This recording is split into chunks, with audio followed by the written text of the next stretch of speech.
నమస్తే. శ్రీ మాత్రే నమః. శ్రీ గురుభ్యో నమః. క్రోధినామ సంవత్సరం జనవరి 2025 మేషాది ద్వాదశ రాశుల వారికి ఎలా ఉండబోతోంది పరిశీలన చూద్దాము. కన్య రాశి. ఈ రాశి వారికి 3వ ఇంట బుధుడు, 4వ ఇంట రవి, 6వ ఇంట శుక్రుడు, 11వ ఇంట కుజుడు ఉండడం వల్ల ప్రయత్న కార్యాలందు జయము, సత్సంతానము, శ్రమ, మనోవిచారము, ధైర్యం కూడా పెరుగుతుంది. కుటుంబ కలహాలు, మధ్య మధ్యలో ప్రయాణాలు ఆగిపోయే అవకాశం కూడా కనపడుతోంది. ఈ రాశి వారికి ప్రారంభం నుంచి అన్ని విధాలా యోగదాయకంగా ఉన్నప్పటికీ ఈ చిన్ని ఒడిదుడుకులు. అయితే వృత్తి వ్యాపారాల్లో మాత్రము చక్కని లాభాలను మీరు గడిస్తారు. గృహాల్లో వివాహాది శుభకార్యాలు, ఉపనయనాలు, అన్ని శుభకార్యాలు మీరు చేసుకునే అవకాశం కనపడుతోంది. అయితే ఉద్యోగస్తులకు, విద్యార్థులకు ఈ సమయం చాలా చక్కని అనువైన సమయము. ఈ 2 రంగాల వాళ్ళు కూడా, అంటే వీరిద్దరూ విద్యార్థులు, ఉద్యోగస్తులు కూడా విదేశాలు వెళ్ళే అవకాశం చాలా చక్కగా కనపడుతోంది. మీరు ఆ దిశగా ప్రయత్నం చేయండి. గృహ నిర్మాణాలు, తీర్థయాత్రలు చేస్తారు. దైవ సంబంధమైన కార్యక్రమాలలో పాల్గొంటారు. అయితే కోర్టు వ్యవహారాలు, పెండింగ్ కేసులు అలాంటివి ఏవైనా గతంలో ఉంటే కనుక అవి ఈ మాసంలో మీకు మంచి ఉపశమనాన్ని ఇచ్చి అవి తొలగిపోయే అవకాశం కనపడుతుంది. భార్యకు అనారోగ్య సమస్య వచ్చే అవకాశం ఉంది కాబట్టి కొంచెం జాగ్రత్త వహించండి. శస్త్రచికిత్సలు కూడా జరిగే అవకాశము గోచరిస్తోంది. చాలా జాగ్రత్తగా ఉండాలి. అయితే ఈ రాశి వారికి ప్రయోగ దోషాలు, నరఘోష, నరదృష్టి కనపడుతోంది. పీడించబడుతున్నారు. వాటి వల్ల పీడ ఉంది కాబట్టి చాలా జాగ్రత్తగా వ్యవహరించండి. అయితే ఈ రాశి వారికి శుక్రుడు వృచ్చికల్లో సంచరిస్తూ ఉండడం వల్ల స్పెక్యులేషన్ వ్యాపారంలో విపరీతమైన లాభాలు గడిస్తారు. ధనం చాలా బాగుంటుంది. మాతృ సౌఖ్యం ఉంటుంది. విద్య, వాహనము, వ్యాపారము, భూమి, గృహ కొనుగోలు చేసే అవకాశం కూడా చాలా చక్కగా కనపడుతోంది. రవి మకరంలో ఉండడం వల్ల సంతాన సంబంధిత విషయాలు చాలా చక్కగా యోగిస్తాయి. తర్వాత ప్రయాణాల్లో అలసిపోతారు. జాగ్రత్తగా చూసుకోండి. దురదృష్టములు, ధనక్షయము పొందే అవకాశం ఉంది. చాలా జాగ్రత్తగా వ్యవహరించండి. అనారోగ్యంతో పీడించడం వల్ల, అంటే అనారోగ్య సమస్యలు వస్తాయి కాబట్టి ఆరోగ్యం పట్ల చాలా జాగ్రత్త వహించండి. కేతువు వల్ల వైవాహిక, అంటే కేతు సంచారం వల్ల వివాహానికి సంబంధించి వైవాహిక జీవితంలో మనస్పర్ధలు కలిగిస్తాడు కాబట్టి ముందుగా మీకు తెలుస్తోంది కాబట్టి జాగ్రత్తగా మసులుకోండి. రాహువు వల్ల అనారోగ్య సూచన, మానసిక చింత కలుగుతుంది. అయితే ఈ రాశిలో ఉండే స్త్రీలకు చెప్పదగిన విశేషాలు ఏంటంటే అన్ని విధాలా వీరికి అనుకూలమైన మాసం ఈ మాసం. అయితే ప్రేమ వివాహాలు కానీ, ప్రేమ వ్యవహారాలు కానీ చక్కని ఫలితాలని ఇస్తాయి. కోరుకున్న వ్యక్తులతో వివాహం జరిగే అవకాశం కూడా కనపడుతోంది. విహారయాత్రలు, విదేశాలకు కూడా వెళ్ళే అవకాశం ఉంది. పుణ్యక్షేత్రాలను దర్శిస్తారు. కుటుంబ సభ్యులతో ఆనందంగా చాలా చక్కగా గడుపుతారు. మీ రంగాలలో, అంటే ఈ రాశిలో ఉండే స్త్రీలు మీ యొక్క రంగాలలో అన్ని విధాల పేరు ప్రతిష్టలు, ధన గౌరవ మర్యాదలు పొందే అవకాశం కనబడుతోంది. ఇప్పుడు ఏ రంగంలో ఉన్న వాళ్ళకి ఎలా ఉండబోతోంది? ముందుగా విద్యార్థులకు ఈ మాసం చాలా చక్కని అనువైన మాసం. చాలా ప్రోత్సాహకరంగా ఉంటుంది. మీ కాన్ఫిడెన్స్ బిల్డప్ అవుతుంది. లా, ఇంజనీరింగు, మెడికల్ విద్యార్థులకు శ్రద్ధగా చదివితే కనుక ర్యాంకులు తెచ్చుకునే అవకాశం చాలా ఎక్కువగా ఉంది. విదేశాలకు వెళ్ళే అవకాశం కూడా కనపడుతోంది.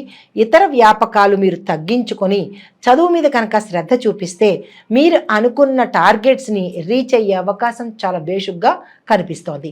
తదుపరి ఉద్యోగస్తులు కనుక చూసుకున్నట్టయితే గౌరవ మర్యాదలకు లోటు ఉండదు. అనుకున్న ప్రదేశాలకు మీకు ట్రాన్స్ఫర్స్ అవుతాయి. ప్యాకేజీలు పెరుగుతాయి. నిరుద్యోగులకు ఉద్యోగ అవకాశాలు కనిపిస్తున్నాయి. కొంతమంది ఉద్యోగులు, అంటే అందరు ఉద్యోగులు కాదు, కొన్ని రంగాల్లో పనిచేసే ఉద్యోగస్తులకు లేనిపోని నిందల వల్ల ఇబ్బంది పడే అవకాశం కనపడుతోంది. చాలా జాగ్రత్తగా చూసుకోండి.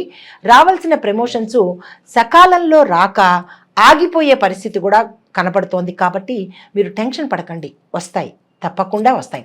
అయితే కాఫీ, టీ, హోటళ్ళు, రెస్టారెంట్లో పనిచేసే ఉద్యోగస్తులకు, ఉపాధ్యాయులకు, ఇనుము, ఉక్కు సంబంధిత ఫ్యాక్టరీల్లో పనిచేసే ఉద్యోగస్తులకు, ఆటోమొబైల్ రంగంలో పనిచేసే ఉద్యోగస్తులకు, విద్యుత్ ఉత్పాదక అంటే ఉత్పాదక రంగంలో పనిచేసే ఉద్యోగస్తులకు ఈ మాసంలో ద్వితీయార్థము అంటే సంక్రాంతి తరువాత మీకు విశేషమైన లాభాలు కనబడుతున్నాయి. సంక్రాంతి ముందు అంటే ప్రథమార్థంలో అంతగా కనిపించదు కాబట్టి నిరాశ మాత్రం చెందకండి, చాలా చక్కగా ఉంటుంది. తదుపరి వ్యాపారస్తులు కనుక చూసినట్టయితే మిశ్రమ ఫలితాలు కొన్ని వ్యాపారస్తులకు కనబడుతోంది. హోల్సేల్ అయినా రిటైల్ అయినా సరే మంచి లాభాలను పొందే అవకాశం ఉంది. రైస్ మిల్లర్లు చాలా చక్కగా బాగుపడతారు, వారికి లాభాలు వచ్చే అవకాశం కనబడుతోంది. నూతన ఏజెన్సీలు కలిసి వస్తాయి. క్రయ విక్రయాలు బాగా జరిగి లాభాల పంటను పండిస్తాయి. సరుకులు నిల్వ చేసే వారికి అధికమైన లాభాలు వచ్చే అవకాశం కనబడుతోంది. వృత్తిరీత్యా డాక్టర్లు, బ్లడ్ బ్యాంకుల్లో పనిచేసేవారు, ఫార్మాస్యూటికల్స్, న్యాయవాదులు, స్పోర్ట్సు, కాఫీ, టీ, హోటళ్ళు, రెస్టారెంట్లో నడిపే వ్యాపారస్తులకు, పొగాకు, అల్లము, శొంఠి వ్యాపారస్తులకు, రెడీమేడ్ వస్త్రాలు, దుస్తులు అమ్మే వ్యాపారస్తులకు, టెక్స్టైల్ రంగంలో ఉండే వ్యాపారస్తులకు, ఆటోమొబైల్స్లో ఉండే వ్యాపారస్తులకు, భూమి ఖనిజ వ్యాపారస్తులకు ఈ మాసం చాలా చక్కని మాసము. మీకు విపరీతమైన లాభాలు వచ్చే అవకాశం చాలా కనబడుతోంది. కోళ్ళు, కలప డీలర్లు, బ్యాంకు యాజమాన్యం వారికి కూడా ఈ మాసం ప్రథమార్థము, ద్వితీయార్థము అంటే సంక్రాంతికి ముందు, సంక్రాంతి తర్వాత కూడా ఈ మాసం చాలా చక్కని అనువైన మాసం మీకు. తదుపరి కళాకారులు, టీవీ, సినీ నటీ నటవర్గం వారికి, గాయకులకు ఈ మాసం ప్రథమార్థంలో మంచి గుర్తింపును పొందుతారు, చక్కని పారితోషికం పొందుతారు. తరువాత నిర్మాతలకు విశేషమైన లాభాలు పొందుతారు కాబట్టి మీరు చక్కని ప్రాజెక్ట్స్లో చేపట్టండి. అయితే గాయకులకు, క్రీడాకారులకు అవార్డులు వచ్చే అవకాశం ఉంది. నటీనటులకు మాత్రం మీరు ఆశించిన పాత్రలు ఈ మాసం ప్రథమార్థంలో రాలేకపోయినా ద్వితీయార్థంలో మీరు అనుకున్న పాత్రలు మీకు వచ్చే అవకాశం కనపడుతోంది. కాంట్రాక్టుదారులకు పెద్ద కాంట్రాక్టు చేతికి వచ్చే అవకాశం కనపడుతోంది. తద్వారా టెండర్లు మీ వైపుకి అనుకూలంగా వస్తుంది. విశేషమైన ధనాన్ని మీరు పొందుతారు. పనులు చురుగ్గా సాగిపోతాయి. అయితే రాజకీయ నాయకులకు పెద్ద పదవులు వచ్చే అవకాశం ఉంది.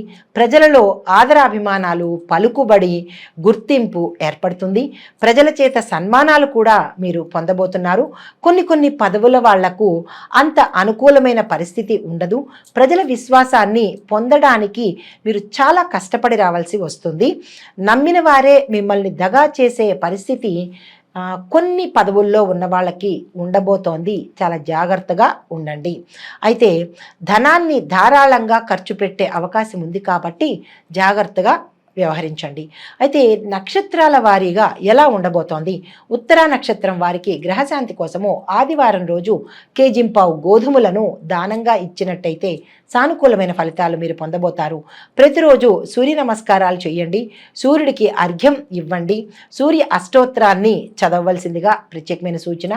ఆదిత్య హృదయాన్ని కనుక విన్నట్టయితే చాలా మంచి ఫలితాలు పొందుతారు. మీ యొక్క అదృష్ట సంఖ్యలు 2, 4, 8, 9. అదృష్ట వారాలు బుధ, గురు, శనివారాలు. ఈ పరిహారాలు పాటించినట్టయితే సానుకూలమైన ఫలితాలను పొందే అవకాశం ఉంది. తదుపరి నక్షత్రం హస్త. వీరికి ఈ మాసము అంటే 2025 జనవరి మాసము అన్ని విధాలా చాలా చక్కని అనువైన మాసము. ఈ సమయాన్ని మీరు వృధా చేసుకోకండి. గ్రహశాంతి కోసము సోమవారం నాడు కేజింపావు బియ్యాన్ని దానం చేసినట్టయితే చంద్రుడి యొక్క అనుగ్రహాన్ని మీరు పొందుతారు. సోమవారం ప్రదోష సమయాన్న శివాభిషేకము మీరు ఇంట్లో అయినా చేసుకోండి, లేదా దేవాలయానికైనా వెళ్ళి చేసుకున్నట్టయితే కనుక చాలా చక్కని ఫలితాలు పొందుతారు. ప్రతిరోజు చంద్రుణ్ణి అంటే చందమామను దర్శించి నమస్కారం చేసుకున్నట్టయితే కనుక చంద్రగ్రహ సంబంధమైన దోషాలను పోగొట్టుకున్నవారు అవుతారు. మీ యొక్క అదృష్ట సంఖ్యలు 1, 3, 5, 7. అదృష్ట వారాలు గురు, శని వారాలు. అయితే తదుపరి నక్షత్రము చిత్తా నక్షత్రము. వీరికి 2025 జనవరి ఈ మాసము చాలా చక్కని యోగదాయకమైన మాసము, లాభదాయకమైన మాసము. మీరు ఈ మాసాన్ని అస్సలు వృధా చేసుకోకండి. మీరు మంగళవారం రోజున కేజింపావు కందులు కానీ ఎర్రని కందిపప్పును కానీ దానంగా ఇచ్చినట్టయితే కుజగ్రహానికి సంబంధించినటువంటి అనుగ్రహాన్ని మీరు పొందగలుగుతారు. మంగళవార నియమాలు తప్పనిసరిగా మీరు పాటించాలి. వీరి యొక్క అదృష్ట సంఖ్యలు 2, 3, 4, 6. అదృష్ట వారాలు మంగళవారము, బుధవారము, శనివారము. అయితే మొత్తంగా ఈ రాశి వారికి అంటే ఇక్కడ మీకు ఒక చిన్న సందేహం రావచ్చు, మాకు నక్షత్రాలు తెలియవు, పాదాలు తెలియవు, మరి మేము ఏం చేసుకోవాలి అని అనుకునే వారికి చెప్పబోయే పరిహారం ఏంటంటే, ఈ రాశిలో ఉండే ప్రతి ఒక్కళ్ళు కూడా 7000 జపము చేసుకొని ఉలవలను కనుక కేతువుకి దానంగా ఇచ్చినట్టయితే, రాహువుకి మినువులు దానంగా ఇచ్చినట్టయితే కనుక మీకు సానుకూలమైన ఫలితాలు కలిగే అవకాశం కనబడుతోంది. అయితే సుబ్రహ్మణ్య క్షేత్రము, దుర్గా అమ్మవారి క్షేత్రము దర్శించినట్టయితే కనుక గతంలో ఇందాక చెప్పినట్టుగా నరఘోష తొలగిపోతుంది. దానితో పాటుగా నారసింహస్వామి వారి అష్టోత్తరం కానీ, స్తోత్రం కానీ, మంత్రం కానీ జపించుకోండి. అది కుదరదు అని అనుకున్న వాళ్ళు నరసింహస్వామి వారి పటాన్ని మీ పూజా మందిరంలో చేర్చండి, చక్కని ఫలితాలు పొందుతారు. దానితో పాటుగా ఆంజనేయ స్వామి వారి ఆలయానికి వెళ్ళి స్వామివారికి కనుక 5 ప్రదక్షిణాలు చేసినట్టయితే కనుక నరగ్రహ అంటే మీకు ఇందాక నరదృష్టి, ప్రయోగ దోషాలు ఉన్నాయని చెప్పుకున్నాం కదా, అవి పోయే అవకాశం కనపడుతోంది. ఈ రాశివారు పఠించవలసిన మంత్రము ఓం నమో హ్రీం పీతాంబరాయ నమః అనే ఈ మంత్రాన్ని 108 సార్లు పఠించుకోండి. మీ యొక్క శుభప్రదమైన రంగులు ఆకుపచ్చ, నలుపు, నీలము. అదృష్ట సంఖ్య 5. అందరికీ సంక్రాంతి శుభాకాంక్షలు. నమస్తే.